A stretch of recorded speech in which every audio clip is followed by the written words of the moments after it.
Alright, that's my kids' dog behind me. Anyway, forgive me for looking a little scraggly. I'm trying to grow a wig out for charity. Anyway, it's come to my attention that my Basic Fantasy RPG videos are really super popular on my channel. Probably the most interaction I've had on my channel in quite some time. Not since my Bloodborne videos from 3 or 4 years ago. So I kind of figure I might as well keep talking about this because it's a really fun hobby and it's a really fun game to run. And so it's been a couple weeks since I've last posted my last video. I've gone through a few things in life. That one week I was sick, and I've also started a new job, which is a total shakeup of my personal life. So simply haven't had the time, and I find myself with less and less time these days. However, be that as it may, work a better schedule now, and so running my games is my schedule is going to be a lot easier on the weekends than it previously was before. I'm no longer going to be a night shifter. I work on weekdays. So anyway, I kind of figured I might as well talk about since there's really no videos where the subject of tips for new game masters is focused solely upon the Basic Fantasy RPG system. Is it any different than your broadline tabletop RPG game? Insert name here. Not really, but there are a few things I would say from the get-go. For example, on the Basic Fantasy RPG website, there are several supplements and additional races and classes that a player can choose from. But the question is not should your players play these, but rather what are you willing to allow to bring to the table. So I will bring what my basic rules are. These are just my general house rules, so these are not, they're not like the word of God. They can be twisted and tweaked and so on and so forth. If you are going to be a new game master, you're going to notice that you are going to have to make rulings on the fly. I have often had to make rulings on the fly, but I'll get to that here in a minute. So this is going to be a kind of amalgamation of my personal house rules and new game master tips. Tip number one, I would say, if you are going to run a homebrew world, have several maps ready. Gary Gygax, whenever he first released Dungeons and Dragons, suggested that you should have at least 6 to 7 maps made up before your next session. The reason being is that your maps can actually be interchangeable. For example, if you are not planning on making a mega dungeon, but you eventually want to, it probably helps just to have a couple of templates at the ready, so that these could serve as additional floors or rooms or shut off places of your levels, so on and so forth, for your dungeon if you decide you want to run a mega dungeon.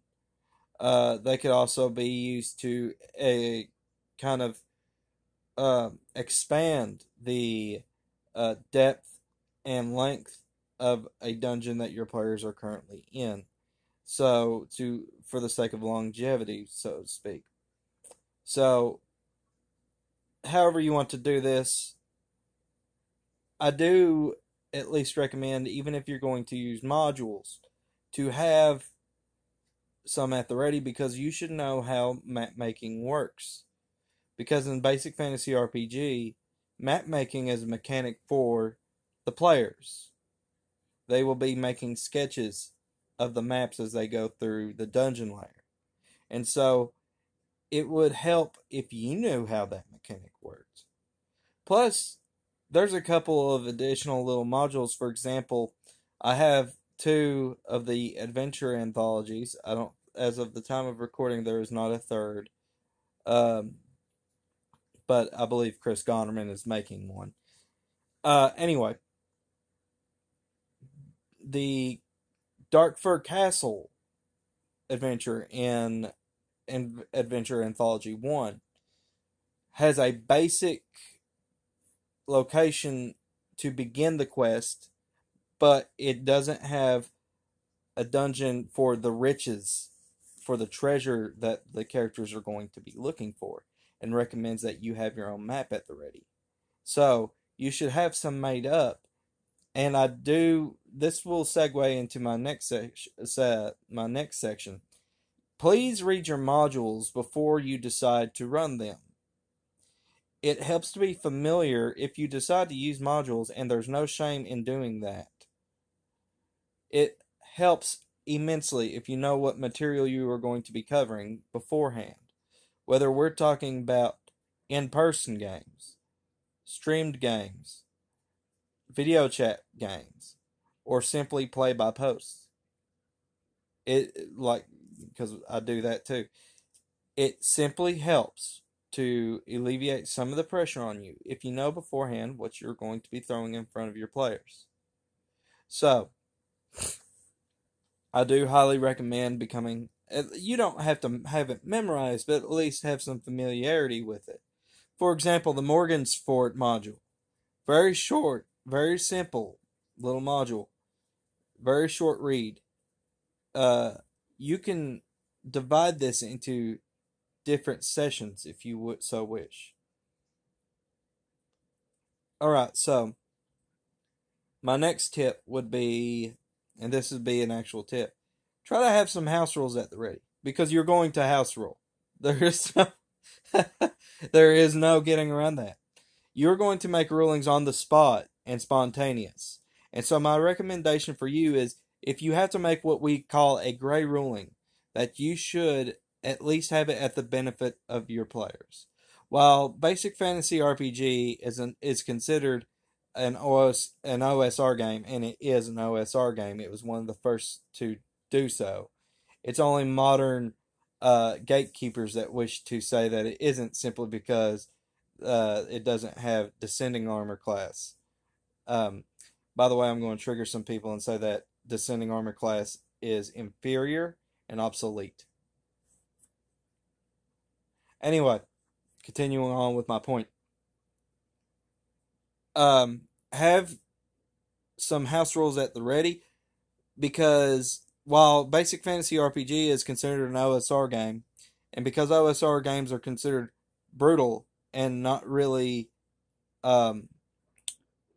scaled to player character level, you should also not make it unfair to your players. I've had to make many house rules and gray rulings spontaneously, because there is not necessarily a ruling on every single aspect of the game or what the characters might want to do. So you should have something at the ready and be ready for this to come up. For example, one of my characters asked if a certain room in a dungeon that had the excrement of apes lining the floors, if it could be used to be set on fire to try to burn the apes. Yes. Okay. A player tries to jump on a monster, misses. It's considered a controlled fall. We haven't really gotten into this yet. So, do I take fall damage? According to the rules, probably should.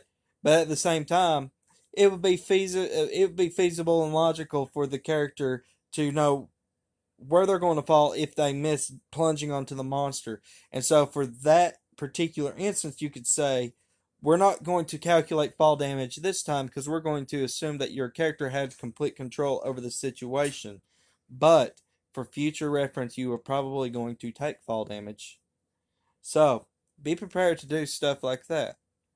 Some of it is a little bit more cut and dry. Some of it is quite a few different shades of gray. For example, how long must I hold my breath underwater before I begin to choke? Do you have a ruling in place for that? Basic Fantasy RPG does not. So you should be prepared to have something like that come up. Basic Fantasy RPG is a very streamlined game. And so it's very rules light. And for a reason, for you to tailor make your game to the needs of your players, to the needs of your games. My next little tip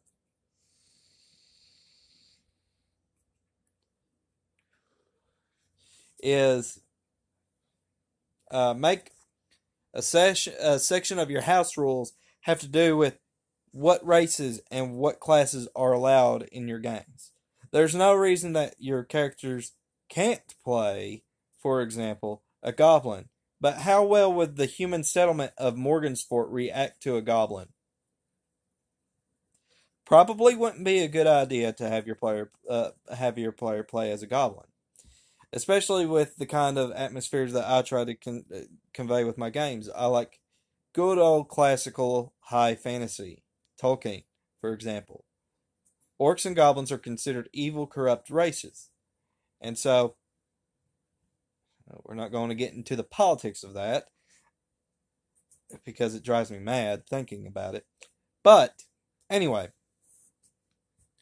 because they are considered evil and corrupt and they exist only to cause desolation, to pillage, and to dominate and persecute, these are pretty evil traits. And so I don't allow what we would consider evil characters at my table. And so it would probably not be in the interest of the player to be playing a goblin coming into Morgansport, for example. Again, feel free to disagree with me on this. Play the game however you like. But I would say definitely don't have an anything goes attitude, because you're going to be doing a lot more math and a lot more bending than you probably expected to do. And that causes the game to slow down immensely. Same with classes. I dislike bards. So I try to typically steer my players away from playing them. If they are insistent, I usually trade in the assassin class. So if they want to play a bard, we're going to have to get rid of the assassin class. Because again, I don't like to have evil players at my character, and an assassin would be considered an evil character because they make money by murder for hire. Now you could feasibly make a morally upright assassin, such as what's the Thane from Mass Effect, for example. He's very amoral. He only does what he's hired to do, but he's very spiritual. You could conceivably do that.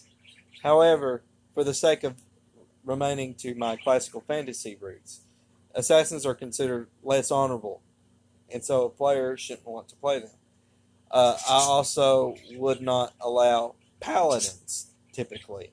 I do have one game where we do have a paladin, but I see no reason for it simply because a cleric can do what a paladin does better, and it's a core class. And at the same token, a fighter can do what a paladin can do better. Again, so feel free to restrict classes. In fact, I encourage it. Alright, so next thing. Dice fudging. Man alive. This is a topic that you will get a lot of people riled up on. And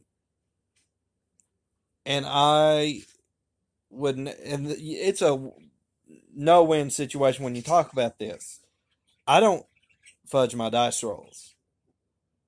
But if I did, I wouldn't admit to it either. This is why this is a lose-lose situation to talk about this subject. I'm just saying that in the interest of the game, no matter what, your rolls should be secret. I believe that this at least keeps everything surprising for the players. What's coming up? Well, if they happen to know what, like, let's say that you're taking the helm of DM for once, and your DM for the other group decides he wants to play, or he or she wants to play as a player character, Let's say they know the module that you're running because they, of course, prepared for it because they wanted to. Well, now they have some kind of metagame knowledge to a degree. Okay, you rolled a 3. Well, they're going to think, oh, orcs. So you should be prepared for that. I would say keep your dice rolls a secret all the time. And when it comes to dice fudging, we're not going to talk about it.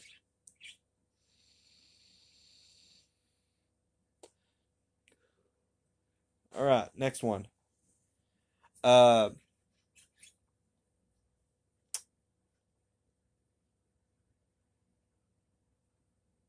Have in basic fantasy RPG, there are optional rules in the back of the book for poison and for death.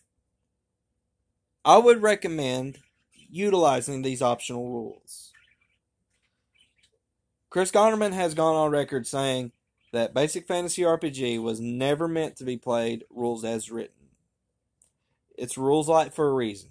And so the optional stuff in the back that keeps poison scary, that keeps death scary, and even introducing the resurrection mechanic, but at the cost of a player level.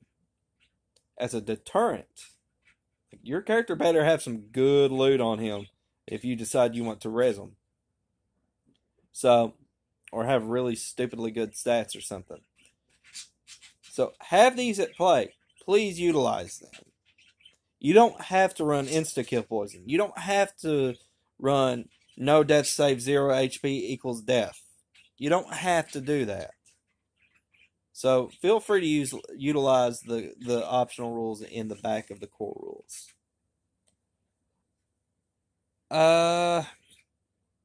Be prepared for magic users. Because especially if there's somebody coming from a more modern system such as 5e, they're going to ask, what about my cantrips? Well, there are no cantrips. So what do? You know, your options are to throw daggers. People forget that's a mechanic. People want to have this unlimited little force dart kind of pew pew. And at that point, you're just kind of making the thief and any kind of ranged attack kind of like if the fighter is using range, you're making them kind of obsolete if you have an unlimited ammunition style spell. It's boring to play a magic user that only uses spells. The magic user should be a normal person that just have this arcane knowledge about them. They should know how to throw a knife. So, I would recommend making that clear to your players up front that are going to play magic users. Please utilize the darts. You could also stick spell scrolls into the dungeon and see how creative they can get. In my Thethalon campaign, our magic user Gliv Norfin, the elf, found a scroll of phantasmal force, which creates an illusion. Later, no, it was a wand with 20 charges on it. Later in that dungeon, they found an idol of Tavash Kron, the null god of destruction, and they had found a treasure map, and so they logically through a bunch of different kind of twists and turns. Excuse me. They concluded that they gained enough knowledge to figure out that this is typically a key to a treasure hoard located in a null temple, and So they entered the null temple, and because the rules of phantasmal force are a creature of the same hit die, any higher is some kind of deterrent. I believe it's like it hurts you or something. I got to brush up on that rule. But anyway, and because the Hyenodon that the idol is based off of is a 3-hit die creature, and this is a level 3 party, he scared the living daylights out of a goblin party by conjuring an image of this idol. Scared them. They all ran. They failed their morale saves. Very creative. could easily turn into a bad, wicked battle. But there you go. What's another one? Roll reaction all the time. Not every creature has to be hostile. Kind of adds flavor to it too. Why are these orcs friendly but these aren't? Right? What else can I think of? Let me think here. I'm trying to pick my brain.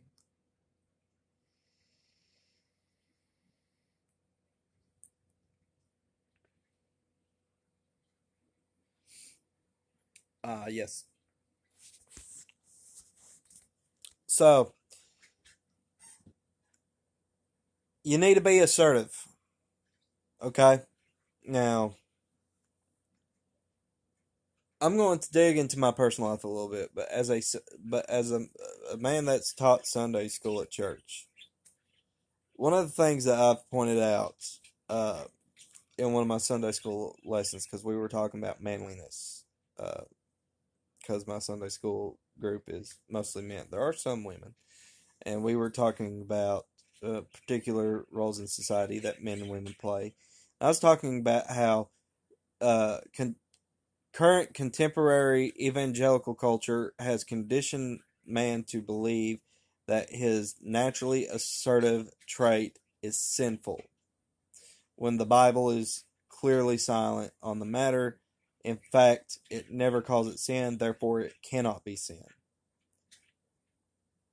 So, I made the point by saying, do not mistake me for saying that you have scriptural integrity to be a jerk, because that's spiritually immature.